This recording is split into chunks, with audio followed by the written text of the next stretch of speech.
Oui, bonsoir, cher frère, comment ça va? Ça va, alhamdoulilah. Dieu Et chez merci. toi? Oui, ça va. On est à voir pris un coup là. Ouais. Tu es un peu loin du téléphone? Non, non. Du Hmm. téléphone là, c'est bon? Oui, là c'est bon, c'est bon. Ok. Mais ça va quand même, non?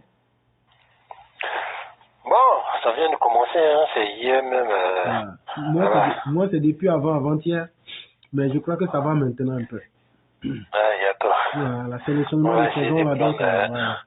du thé avec j'aime, tout ça Oui, là. oui, oui.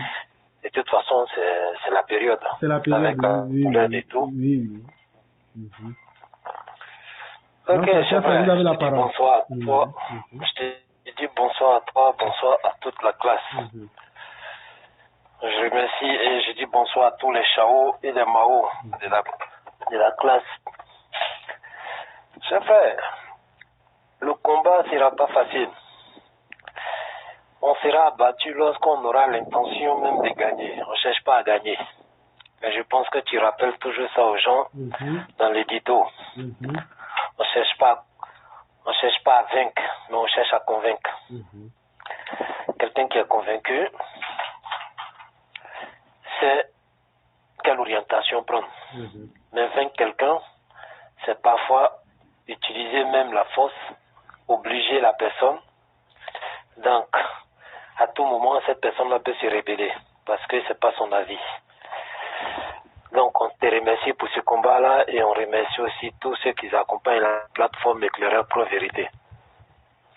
Chers frères, lorsqu'on parle de panafricanisme, ces panafricains-là, je vais les demander qu'est-ce qu'ils proposent à part se désolidariser avec les soi-disant adversaires, on doit se désolidariser des blancs, on doit faire ça, on doit faire ça. Mais avant de se désolidariser avec quelqu'un là, il faut que toi-même tu arrives à évaluer tes valeurs et ton poids même dans ce système-là pour savoir si effectivement tu pourras prendre quelque chose qui est en ta possession pour faire chanter les autres. On va nous dire comme ça que oui, le sous-sol africain est très riche. Il y a combien de sociétés africaines qui font, c'est-à-dire qu'ils exploitent l'eau même pour pouvoir finaliser ça en produit fini et mettre ça sur le marché? Il y en a combien d'industries en Afrique?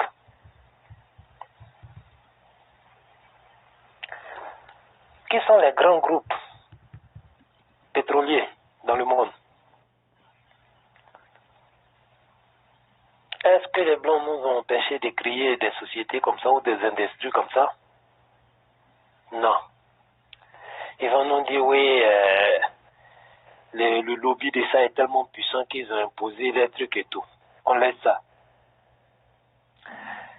Aujourd'hui en Afrique, quel pays n'importe pas du riz? Malgré on a la terre avec les climats les plus, si je peux dire, les plus bénis. Nous, on ne connaît pas hiver. On a saison sèche, on a saison de pluie et tout. Même quand on parle de saison sèche, même ça a ses avantages encore dans l'écosystème et dans l'agriculture, même dans notre pays, dans notre truc, dans nos pays. Est-ce que c'est le blanc qui nous empêche de produire du riz pour être autosuffisant seulement? Le riz même qui est la nourriture la plus consommée partout en Afrique. Je ne vais même pas m'attarder sur les histoires de blé et tout. Parce que ça, le blé, avec le blé on fait du pain. Mais le pain n'est pas la nourriture, la première nourriture la plus consommée en Afrique. Mais le riz qui est la nourriture la plus consommée en Afrique. Est-ce que les Blancs nous ont empêché de faire ça? Et ces panafricains, qu'est-ce qu'ils proposent comme solution? D'après eux-mêmes, ils sont intellectuels, mais leur niveau intellectuel ne les a pas amenés à comprendre qu'un peuple qui a faim n'est pas un peuple libre. Quelle est la solution qu'ils ont proposée à ce peuple-là pour pouvoir manger, d'abord avoir la force pour mener la lutte, soi-disant lutte qu'eux, ils sont en train d'imposer aujourd'hui? Cultiver ce que les autres ont besoin. qu'ils sont plus comme clients ou bien ils essaient de ralentir un peu dans les achats de ça, on a du mal à nourrir notre famille. Aujourd'hui, la NACAD, si les Chinois ne payent pas, si les Blancs ne payent pas, la NACAD va servir à quoi? C'est la nourriture première que les Africains consomment le plus? Non. Est-ce que les panafricains n'ont pas vu ça et ils ne peuvent pas donner autre solution à nos parents? Ou on doit toujours accuser les autres? Et comme ceux-là ont compris qu'il y a un peuple qui est émotionnel, un peuple qui est ignorant et qui se plaît dans l'ignorance, qui parfois même préfèrent combattre ceux qui sont en train de lutter pour leur cause en vérité, et suivre et vouloir même être le sacrifice de ceux qui les utilisent. Voilà pourquoi j'ai dit on sera abattu moralement si on cherche une victoire. On ne cherche pas une victoire. On ne fait que transmettre un message de la vérité pour les consciences. Ceux qui vont comprendre vont comprendre. Ceux qui ne vont pas comprendre, qui vont se plaire dans cette situation-là, à être toujours les marionnettes des autres, à ne pas réfléchir, à ne pas être responsables de eux-mêmes leurs propres décisions sur leur destin, tant pis pour eux. Donc les panafricains, on vous attend sur ce genre de terrain-là. Venez proposer quelque chose à l'Afrique. Ce n'est pas le bras de fer qui compte, mais sur quoi d'abord on doit se baser, où on doit s'asseoir, voire même s'adosser avant de commencer ce combat que vous êtes en train de miroiter, faire rêver des gens. Venez proposer ces solutions-là. Il est facile de dire à quelqu'un, sors de chez moi. Mais si c'est la personne-là qui était ta main qui te nourrissait là, toi-même déjà, il faut que tu montres que tu arrives à manger tout seul avant de pouvoir chasser cette personne-là. Technologie, on prépare quoi avec l'absence de ces personnes-là? Alimentation, on exporte quoi? Oui, on va nous dire, oui, l'Afrique, la Côte d'Ivoire, on est premier, peut-être en café cacao, on est premier en anacarde. Vous pensez que les Blancs ne peuvent pas s'en passer de ça? Et s'ils s'en passent de ça, qu'est-ce qu'on devient après tout ça? Les panafricains, venez nous donner des réponses ou des solutions sur ce genre de problème-là. Et chers frères, je vais aussi interpeller les parents et interpeller le gouvernement. Je pense qu'il y a le frère Koné Adama qui a déjà entamé le truc. Tu sais, chers frères, dans mes débuts en Fidji, j'ai fait mon premier abonnement avec 2 heures d'appel et 2 heures Internet et 3 gigas. Je payais 67 € parce que j'avais pris un téléphone avec. Mais aujourd'hui, les forfaits, ça court les rues. Internet, le box à la maison avec Internet illimité, je télécharge les films, je regarde des séries. Mes enfants sont connectés sur les tablettes. Je ne paye pas plus de 40 €. Et ça, c'est y compris les chaînes et tout. Mais pendant combien de temps on va rester en train de payer le coût parce que ceux-mêmes qui sont là pour contrôler et pour défendre les intérêts même de la nation seront toujours les complices des autres au détriment même du bonheur de la population. On a vu l'arrivée de Move. Quand Move est venu casser le prix, les autres ont cassé les prix. Ah, donc on pouvait baisser les prix jusqu'à ce point-là, lorsque Move est arrivé. Mais après, qu'est-ce qu'on a entendu? Puisqu'il y a un peuple qui est ignorant et qui se plaît dans l'ignorance. Est-ce que Move après a continué dans cette lancée-là? Non. Move s'est rejoint, s'est joint aux autres. Parce qu'en vérité, ils étaient venus pensant qu'ils avaient affaire à un peuple qui réclamait ses droits, qui dénonçait. Donc ils sont venus avec un peu de précaution. Mais lorsqu'ils se sont rendus compte de tout ça, est-ce qu'aujourd'hui la situation même arrange la population? Non. Alors qu'en ce moment, quand Move est arrivé, ou bien cause, presque tous ils ont vu leur mangement en danger et tous ils ont revu les prix. Parfois même on te disait, move, l'appel était gratuit. Combien de fois ils vont voler la population? Et pendant ce temps, il y a des gens, si je peux dire nos dirigeants, qui sont là, qui assistent à ça. Vous êtes à votre poste, pourquoi?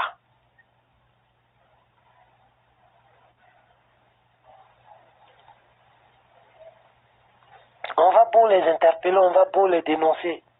Mais c'est eux-mêmes qui sont les concernés, tant qu'eux-mêmes ils n'ont pas compris le mal. Nous, on ne pourra que dire. Mais qu'est-ce que tu peux faire lorsqu'on te dit il y a un violeur ou bien il y a des voleurs qui sont dans la maison là et que ceux-mêmes qui sont en train de violer ou agresser ont la possibilité de crier SOS, mais au contraire se plaît. Ou ils tombent amoureux de peut-être même les violeurs. Qu'est-ce que tu peux défendre dans ça? Et c'est dans ça que nous sommes. Les gens n'ont pas compris qu'aujourd'hui, dans ce système-là, tout est fait pour qu'un peuple soit toujours manipulable. Regarde les trucs, les inconvénients ou bien les impacts même des publicités. Pour vous dire qu'il y a des gens qui réfléchissent comment toujours maintenir ce peuple-là dans la misère. Parfois, nos politiciens même rentrent dans ce même système-là. Comment toujours utiliser le peuple? Comment toujours laisser le peuple entre eux pour pouvoir les utiliser? Il y a l'autre qui tire à gauche, il y a l'autre qui tire à droite. Et ce peuple-là n'a pas encore compris. Vous voyez combien de fois les gens sont en train de dealer politiquement sur votre tête. Parfois même sur la mémoire de vos enfants et de vos frères. Et ce peuple-là n'a pas encore compris ça. Et ceux peut-être qui ont compris préfèrent rentrer dans ce même système-là de perdre leur dignité et jouer sur le bonheur même de la population, juste parce qu'eux, ils veulent se faire de la place. Il y a un frère comme ça qui m'a demandé un débat et il m'a dit que je fuis les débats. Alors que celui-là même a le respect de pas mal de personnes, de par ses interventions dans le temps. Mes parents ont été victimes des histoires de 10% avec les entrepreneuriats dans les appels d'offres et même pour faire passer les factures lorsqu'ils finissent comme ça les prestations en tant qu'entrepreneur. On les demandait 10%, 15%, 20%.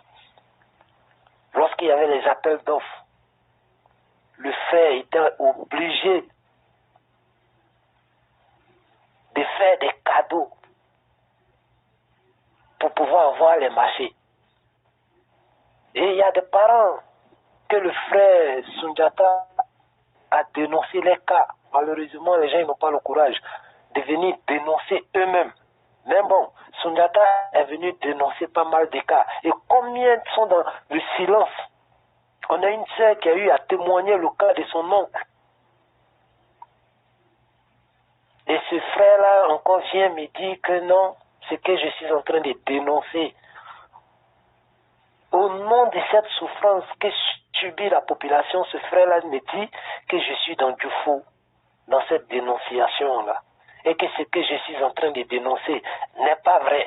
Il demande un débat sur ça. J'ai évité le débat, pourquoi? Parce que ça allait m'énerver et peut-être j'allais tenir des propos qui n'allaient pas être bien. Donc j'ai préféré. Parce que tu ne peux pas venir me dire, moi qui dis on m'a violé, tu vas venir me dire que non, on ne t'a pas violé. Tu n'as pas de preuves pour pouvoir me combattre. Tu ne peux pas compatir à ma douleur. Et toi encore, tu vas venir me dire, viens, on va faire un débat et je vais te convaincre qu'on ne t'a pas violé. Donc juste pour ça, j'ai évité le débat parce que peut-être ça allait aller en besogne et ça n'allait pas être joli. J'ai préféré éviter le débat, mais lui, il s'est convaincu avec ça, comme quoi j'ai fui le débat. Je préfère fuir ce genre de débat et le laisser se convaincre avec ce raisonnement-là. que de faire un débat et venir me faire remarquer peut-être de la mauvaise manière. Mais je lui dis bonne chance. Dans cette démarche, si c'est comme ça, il a compris les choses. Si c'est comme ça, il se plaît à se faire une place sur l'ignorance et le mépris de la population, je lui dis bonne chance. Moi, je suis croyant. Le matériel, c'est utile, mais c'est pas primordial. C'est vrai, voici ce que je pouvais dire. Ouais, vraiment, merci beaucoup pour ce que tu as dit. Tu sais, il est dit comme ça que lorsque tu n'as rien à dire, le silence est la meilleure réponse souvent. Et face à des individus qui ont une perversité morale sans limite, souvent, il ne faut pas aller se diminuer, il ne faut pas aller tomber dans la boue. On ne discute qu'avec quelqu'un qui, lorsque au finish dans la discussion, on apporte un plus aux autres. Ça veut dire quoi? C'est quoi un débat? Un débat a pour objectif de susciter l'éveil des consciences. Dans un débat, un homme intelligent ne cherche pas à ce qu'on dise que c'est lui qui a raison, mais qui a le plus parlé. Mais l'objectif qu'on veut atteindre, c'est que ça puisse continuer, ça puisse avoir un impact sur les consciences. Mais lorsqu'on cherche à faire sa promotion individuelle et surtout même à faire un combat par procuration pour essayer de se donner bonne conscience, quand bien même que l'on saurait qu'on est dans le faux, je crois que de tels débats, il faut les éviter parce que c'est même aider la perversité dans sa promotion. Et je crois que tu as bien fait. Et comme on le dit, s'obstiner à laver la tête d'un singe, c'est soit gaspiller son temps ou gaspiller son savon. Et je ne sais pas lequel des deux vous auriez eu le privilège de perdre. Perdre votre temps ou bien perdre votre savon. Et je n'en vois pas l'utilité d'en perdre l'une ou l'autre des deux choses. Et donc, chers frères, je crois que ce que nous faisons, le monde entier voit le travail que nous faisons. On peut ne pas être d'accord avec ce qu'on fait, mais que vous soyez RHDP ou opposant, vous savez que ce qu'on dit là, ça ne peut pas être plus que ça. On n'est pas les plus intelligents, on n'a pas le monopole de la vérité, mais on a le courage de nos idées et nous ne sommes pas là pour soutenir. Il y a des gens, tu les vois, qui ne sont pas courageux, qui disent qu'ils soutiendraient des gens, mais eux-mêmes, ils sont des caisses de résonance. Ça veut dire que quelqu'un vit sa vie à travers toi. Quelqu'un t'utilise pour vivre sa vie. Quand on est un grand garçon, on doit s'assumer et vivre sa vie pleinement.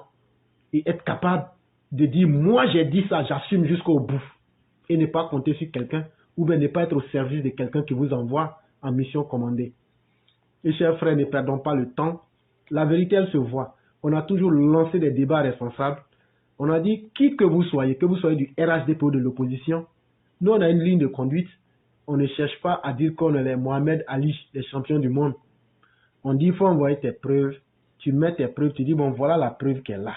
Et puis tu donnes n'importe quelle explication. Le monde entier va voir si tu es dans le vrai ou faux. Sinon, rester là à faire du matu vu, essayer de jouer les intéressants, ce temps-là, il est passé.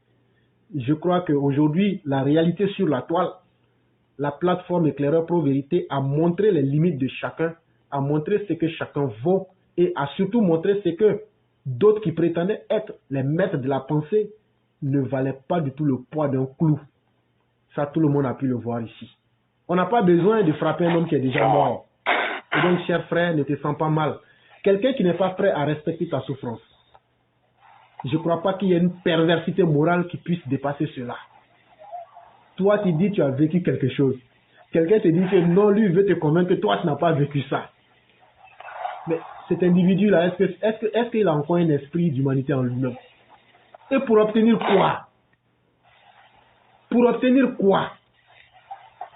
Les prébendes d'entre les mains de quelqu'un d'autre? C'est honteux, c'est ridicule. Mes chers frères, ne t'en occupe même pas. Ce que nous on a dit là, je crois qu'il y a plusieurs plateformes.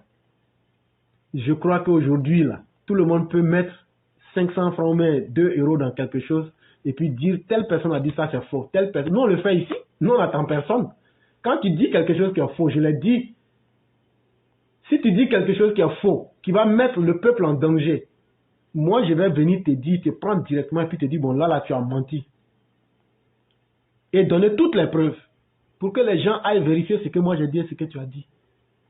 Et donc, ce ne sont pas les plateformes qui manquent aujourd'hui pour dire si ce que Mété Tefedo a dit est faux. Ce ne sont pas les plateformes qui manquent.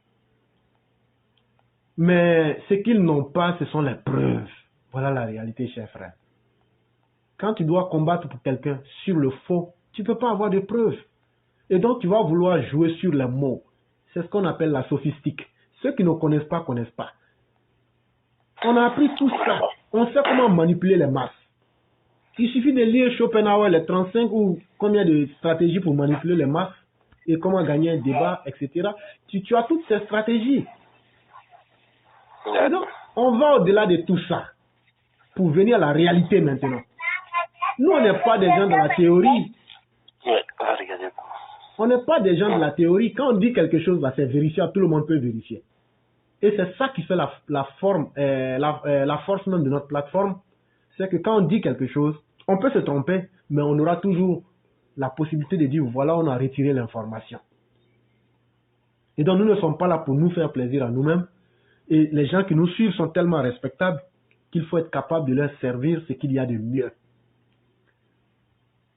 Et chers frères, comme je te l'ai déjà dit, on ne fera pas la promotion de la médiocrité. Ça, c'est la ligne rouge que nous nous sommes donnée. On est avec la vérité, on est dans le sérieux, mais on ne va plus accepter la médiocrité et surtout qu'elle vienne prospérer sur une plateforme aussi sérieuse que la nôtre. Quand on voit ici l'émérite journaliste Sidi Kaba, quand on voit ici notre mère Mawa Bakayoko, quand on voit ici toutes ces grandes personnalités qui ont passé sur notre plateforme, si on ne se méfie pas contre un coquine de la médiocrité, on va finir même par perdre notre temps et par perdre notre crédibilité. Sinon, quelqu'un, on te demande une fois apporter une preuve depuis novembre, décembre. Mais c'est pas toi qui as fabriqué ce que tu as dit là. Il faut prendre, tu montres, c'est tout. À un certain moment, ça ne devient plus intéressant. Et je crois que les gens, lui-même, il a vu ses limites, il pourra pas répondre. Il n'a pas d'argument. Mais il veut juste faire du bruit, parler français. Mais tout le monde comprend français. Tu ne peux pas rester en dehors de la Côte d'Ivoire, c'est ce que le roi du printemps disait, pour parler de la réalité que tu ne connais pas de façon exacte. Mais quelqu'un qui reste à 10 000 lieues, qui dit que lui connaît la Côte d'Ivoire plus que ceux qui vivent et qui subissent les conséquences des réalités du pays. Est-ce que vous et moi, on peut dire qu'on connaît la Côte d'Ivoire plus que le roi du printemps? C'est vrai, on peut apprendre les informations dans les journaux, mais celui qui vit une réalité, ça c'est un autre niveau de compréhension de la réalité. Mais quand... Alors, on a été coupé là. Oui, oui, oui. Alors? On t'entend un peu difficilement? J'ai remarqué ça, j'étais en train de me promener même sur Internet et j'ai vu que même le direct même aussi a pris un coup. Oui, oui, effectivement. Donc, j'ai pu relancer. Voilà, donc... Qu'est-ce qu'on dit de faux? Qu'est-ce qu'on dit de mauvais? Non, ça fait rire à la fin. Et c'est là que tu comprends que les vrais ennemis de ce peuple africain-là, c'est pas nous. Effectivement. Parce que nous, on ne fait que dire la vérité. Et pourquoi les gens... Non, cher frère, tu ne peux pas dire que tu dis la vérité. Tu dis ce que tu penses être la vérité. Maintenant, si c'est du faux, qu'ils viennent avec la vérité pour contester ce qu'on dit. Exactement. Voilà, et donc le monde entier voit la différence en fait. Vraiment. C'est malheureux, c'est très malheureux. Vraiment. Vraiment. Donc, tu peux faire ta conclusion et puis on va prendre le dernier. Ok, chef frère. On va toujours te remercier, on ne va jamais finir de te remercier. On va toujours interpeller le peuple. On voit aujourd'hui des coups d'État par-ci, par-là. Ce n'est pas tous les enfants de ce pays-là qui parlent notre ethnie ou qui parlent notre langue qui sont forcément les enfants du pays. Il y en a, ils vont s'habiller, ils vont parler la langue. Mais mentalement, ils ne sont pas vos enfants, c'est vos adversaires. C'est vos ennemis premiers. Il suffit qu'eux, ils gagnent quelque chose pour les petites personnes Et vous qui les avez pris comme vos enfants, vous qui les voyez comme un de vous, il est prêt à vous donner un prix, juste pour son besoin personnel. Il n'y a que nous-mêmes qui devrons décider qu'est-ce qu'on veut faire de notre avenir, qu'est-ce qu'on veut faire de notre destin. Arrêtons de toujours confier notre sort aux autres et après venir encore accuser les gens, oui, c'est à cause de lui, à cause de lui. À un moment donné, quand tu confies ton combat aux autres, alors tu n'auras pas quelqu'un pour accuser. Soyons responsables. Le chemin est long, mais il n'y a que l'éveil de conscience. Nous, on a peut-être perdu. On va dire nous sommes les sacrifiés. Mais est-ce que c'est ce même monde-là qu'on réserve pour nos enfants? Acceptons donc d'être les sacrifices à un moment donné pour des générations à venir. Chers frères, voici ce que je pouvais dire. Et je pense que ça doit concerner tous les niveaux. Ceux qui pensent qu'ils ont le pouvoir aujourd'hui et qui se sont fait passer pour les dieux sur terre. J'espère que ça va toucher leur conscience. Ceux qui pensent qu'ils n'ont pas la force de parler alors que c'est eux à travers les unes qui donnent comme ça la force à ces dieux de saison-là. Oui, tiens, à ces dieux de saison-là, j'espère que ça va interpeller leur conscience pour qu'ils sachent que, hormis Dieu, le vrai détenteur de ce pouvoir-là, c'est eux en vérité. Chers frères, merci pour ce que tu fais toujours et merci à tous ceux qui sont sur la plateforme, qui apportent toujours quelque chose pour les semblables. Vraiment, merci à toi aussi pour toutes les conscientisations que tu fais et ne désespérons pas parce que c'est là, au dernier moment où nous pensons que notre message ne porte pas, qu'on verra la lumière poindre et gardons cette foi en Dieu. Inch'Allah. Et surtout ces anonymes qui comprennent notre message. Et cher frère, je te l'ai déjà dit ici, le jour qu'on a eu la salutation du sommet, ils nous ont dit que selon leur rapport, dans les villages les plus reculés, les gens demandent à ce qu'on leur traduise nos émissions. Et je crois que pour ces personnes-là, dignes et respectables, gloire à Dieu. Voilà. Faisons ce travail-là pour eux. Parce qu'il n'y a rien de hasardeux dans la nature. Imagine-toi si nous n'étions pas là pour éclairer ces personnes. Combien de fois les gens les auraient égarés. Et donc, lorsqu'on pense à tout ça, ne désespérons pas de ce que nous faisons. Vraiment, merci beaucoup. Et je te souhaite une excellente soirée. Cher frère, à toi revient le remerciement. Que Dieu nous protège tous. Amen, amen, amen. Et qu'il nous accompagne dans ce combat-là. Amen, amen, amen. Bonne soirée à tout le monde. À toi pareillement. Et merci. Merci bien. Mesdames et messieurs, nous allons procéder avec